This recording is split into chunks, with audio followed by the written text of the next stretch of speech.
ओम बिरला किस तरीके से हैं, कोटा लोकसभा से ओम बिरला सांसद हैं। इस सीट पर ओम बिरला काफी मजबूत उम्मीदवार है, लोकसभा स्पीकर के तौर पर बड़ी पहचान है। प्रहलाद गुंजल यहां से कांग्रेस प्रत्याशी है, लेकिन ओम बिरला ने जिस तरीके से हमने देखा है कि लोकसभा स्पीकर के तौर पर उनकी जो छवि रही है, जैसे उनका कंडक्ट रहा है, उसको देखा है कि जैसे लोकसभा स्पीकर निष्पक्ष होना चाहिए और उस तरीके की बातें जो है वो जनता तक पहुंची हैं। लेकिन इंडी गठबंधन का बनना, बाकी उसके बाद तमाम चीज़ों का होना, सस्पेंशन होना, वो भी एक एपिसोड था। आलोक सर, कैसी फाइट ये आपको नजर आ रही है? देखिए, ये बड़ा ही दिलचस्प मामला है। जिस तरह से उनके लिए एक चुनौती मैं तो मानता हूँ, क्योंकि बीजेपी हर जगह ताकत लगा रही है और यहाँ पर ताकत लगाने के लिए संगठन का बीजेपी में जो अंदरूनी कलह रही है वो भी एक समस्या रहती है। उसका भी, चूँकि पहले भी वसुंधरा राजे का गुट दूसरे के खिलाफ, इसलिए ये सब कुछ ऐसी सीटें हैं जिस पर कड़ा मुकाबला है और ये अंतिम क्षणों तक जैसा चलता रहेगा। अरविंद सर, प्रहलाद गुंजल है, ओम बिरला हालांकि स्पीकर है, सब जानते हैं, लेकिन उससे पहले जो सस्पेंशन एपिसोड, तमाम चीज़ें, इंडिया गठबंधन का बनना, उसके बाद जेल, तमाम चीज़ें, क्या ये भी अफेक्ट कर रहा है? देखिए, बीजेपी में एक, राजस्थान बीजेपी में मैं कहूँगा, एक सेंट्रल फिगर थी वसुंधरा रही हैं। उनको जिस तरह से किनारे किया गया तो काफ़ी सारे लोग दावेदार निकल आए। ओम बिरला भी एक दावेदारों में है।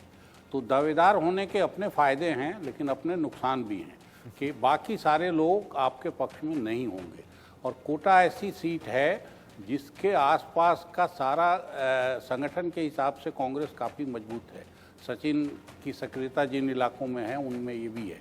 तो इसलिए ये टफ होगा, ये सीट, ये आसान नहीं होगा बीजेपी की अंदरूनी कलह को संभालना और सारे कार्यकर्ताओं को साथ लेके चुनाव लड़ लेना।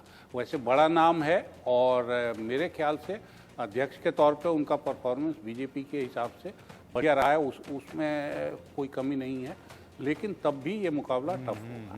जाहिर सी बात है, ज़मीन पर जब होता है लोकसभा चुनाव तो जाहिर सी बात है, एक तरफ वो देखती है कि प्रधानमंत्री कौन है, दूसरी तरफ कैंडिडेट देखती है, फिर उसके बाद अपने जो है वो इश्यूज देखती है। हम देखते हैं कि आखिरकार यहाँ की जनता ने किस तरीके का ओपिनियन दिया है। जब हम जनता के बीच पहुँचे, उनका ओपिनियन लिया, तो जीत सकते हैं। हालांकि हमारे दोनों एक्सपर्ट भी कह रहे थे कि जीत सकते हैं, ओम बिरला बड़ा नाम है, लेकिन ये सीट फंस भी सकती थी, ऐसा लग रहा था। लेकिन ओम बिरला जीत सकते हैं, ओपिनियन कह रहा है। मयंक, क्या फैक्टर है? जी, बीजेपी का काफ़ी नामचीन चेहरा है, जिसे लोग हमेशा टीवी में देखते रहते हैं और काफ़ी चर्चित चेहरा भी रहा है हमेशा। जो हम लोगों को ग्राउंड की फाइंडिंग है वो ऐसी है कि एक झुकाव लोगों का है इनके प्रति, तो इनके लिए कोई मुश्किल नहीं रहेगा।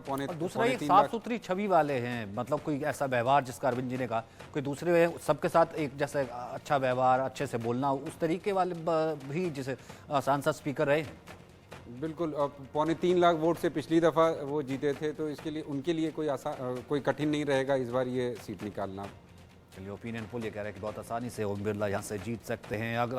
अगले जो है हम राज्य का रुख कर लेते हैं, वो है बिहार का। बहुत ही इंटरेस्टिंग है बिहार।